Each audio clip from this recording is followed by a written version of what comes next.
I was debating if I should bother commentating on that Reddit post ContraPoints made about the Israel-Palestine conflict. However, there was one factual inaccuracy in it which pushed me over the edge. You see, at the very end of the post, she says the following about the anti-Israel protests from 2024. It may have slightly contributed to the re-election of Trump, guaranteeing that the U.S. will put no diplomatic pressure on Netanyahu for at least 4 years, and making protests against Israel both much riskier and less effective. Trump is also, incidentally, a menace to me and basically everyone I care about. A perfect enlightened being would feel no bitterness about this, but I do. For those curious, here's how ContraPoints talked about Joe Biden back in 2024 after his debate with Donald Trump.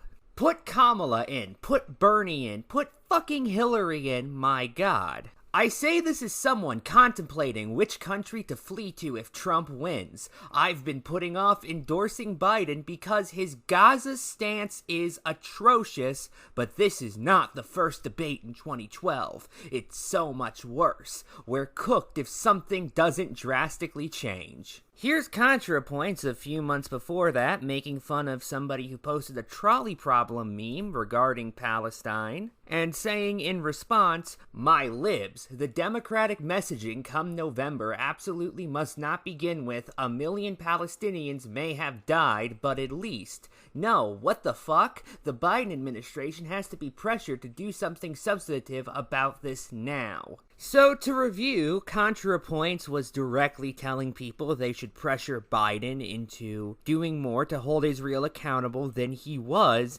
and encouraged Biden to be removed from the race, and now she's complaining about how people like her are why Trump is in the White House. I wrote an article over on Medium discussing how there's not the first bit of evidence that the issue of Israel or Gaza cost Harris the election. Essentially, the only states you could reasonably argue Harris lost because of her stance on Israel, assuming she lost absolutely no voters by coming out against Israel's actions in Gaza, by the way, a massive assumption that is incredibly unrealistic, especially given pro-Israel groups were already spending large amounts of money, specifically in hopes of ousting Democrats critical of Israel. So it's not as if the idea of them using their influence to sink a presidential nomination is really all that unreasonable. Are Michigan and maybe Pennsylvania. If she had won both of those states, she still would have lost the election to Donald Trump, as that would have only given her 260 electoral votes, while Trump would end up with 278. The entire notion doesn't even make sense intuitively. People were so upset about Israel's actions in Gaza that they gave Donald Trump, somebody who spent his entire first term as president being a staunch supporter of Israel, a second term. I also just love that phrasing. It may have slightly contributed to the re-election of Trump, so it wasn't even the reason, it just contributed to it, not even by all that much, just slightly, and even then, it only might have done such. Anyway, here's another just incorrect thing she says. This is in reference to the US sending aid to Israel. Nor was it politically feasible for the US to withdraw aid to Israel on a time frame that would make a difference. It would have required replacing most of Congress and overturning decades of bipartisan strategy and diplomacy. Even in the best case scenario, it would have taken years. The United States has withdrawn aid from Israel before, specifically over concerns they were killing citizens needlessly. In fact, Reagan did so back in 1982. President Reagan responded firmly against Israel after witnessing the carnage brought on by its bombing of Lebanon. In July 1982, Reagan halted the transfer of cluster munitions to Israel over concerns the weapons were causing too many civilian casualties. The same year, he called Israeli Prime Minister Menachem Begin and warned him about the U.S. view of the Israel-Lebanon war. He said, and I quote, "Menachem, this is a Holocaust." The leftist pro-Palestine movement quickly decided that their primary goal was not merely opposition to the genocide, but opposition to Zionism in general. That is, opposition to the existence of Israel as a Jewish state. Do you have any names or examples to back up the claim you're making? I'm not even going to say you're completely wrong, I would just like some proof. Contra then goes on to discuss the ramifications of this, even though she hasn't actually provided evidence it happened. Of note is the third thing she says. It introduces dangerous ambiguities. The vagueness of Zionism as a political Satan enables all kinds of rhetorical abuses. On the one hand, right-wing Israelis hold up all anti-Zionist protests as existentially threatening and inherently anti-Semitic. On the other hand, there is a long history of anti-Semites using the term Zionism in deliberately equivocal ways, Zog, etc. Anti-Semites are happy for the opportunity to misappropriate the now popular anti-Zionist label to legitimize their agenda, and many people are not informed enough about anti-Semitism to recognize when this is happening. These problems are mutually reinforcing. But anti-Semites would be happy to take any opportunity to misappropriate a popular label in hopes of legitimizing their agenda. During the Civil War, anti-Semites on both sides accused Jews of aiding the opposition, for example. Hell, it doesn't even have to be something political that anti-Semites can latch onto and use as an excuse to spout their bigotry. Here's an anti-Semitic Muslim using the popularity of SpongeBob as a reason to talk about how Jews are trying to make your kids gay or something. أفضل وأكثر شخصية اليوم مؤثرة بالأطفال، اسألوا عيالكم راح يعرفونها. أنا ما كنت أعرفها إلا قبل فترة قريبة، يسمونه سبونج بوب. سبونج بوب الأصل فيه إنه ولد عنده أولاد ربعة وبنية اسمها ساندي، مجموعة ويعيشون عند شاطئ في جزيرة وقصص مثل مسلسل. المشكلة أن هذا الولد الأصل فيه إنه ولد، لكن أثناء المسلسل حركاته حركات بنية. حاولوا تفهمون وياي ها. يلبس أحيانا ملابس بنات، حركات وجهه حركات بنات، رموشه رموش بنات، دائما مايع، دائما خجول، دائما بسرعة يبكي ويخاف. ومنو القوي؟ الشخصية القوية اللي في المسلسل ساندي اللي تدافع عنه، البنية خشنة، البنية عنيفة، البنية تلعب كاراتيه، البنية.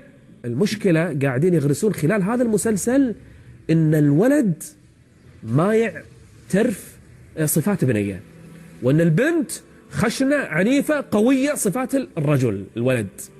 تخيلوا عيالنا بعد 10 سنين. أكثر الآن الشركات الأمريكية وراءها يهود، طبعا يعملون من ورائها عمل دؤوب وينفقون مليارات لتغيير أفكار الأطفال في العالم كله. هذه رسائل تبرمج عقل الطفل، فإذا كبر يتلقى هذه الأمور بصدر رحب. ليش اليوم نسمع عن جماعات الإيمو والعبدة الشيطان وفئات الملحدين العرب وغيرها وغيرها؟ هذول ترى من صغرهم بغير ما نشعر كانت هناك رسائل خفية تبث إليهم من خلال أحيانا أفلام ومسلسلات الكرتون. Hell, you know what else anti-Semites leached onto in hopes of legitimizing their movements? Zionism. To quote from Joseph Massad, writing in Middle East Eye in 2019, the strategy of equating anti-Zionism with anti-Semitism is, in fact, a strategy to conceal and distract from the very real old anti-Semitism that was always an ally of the Zionist movement, an alliance that goes back to the 1890s and continues to this very day.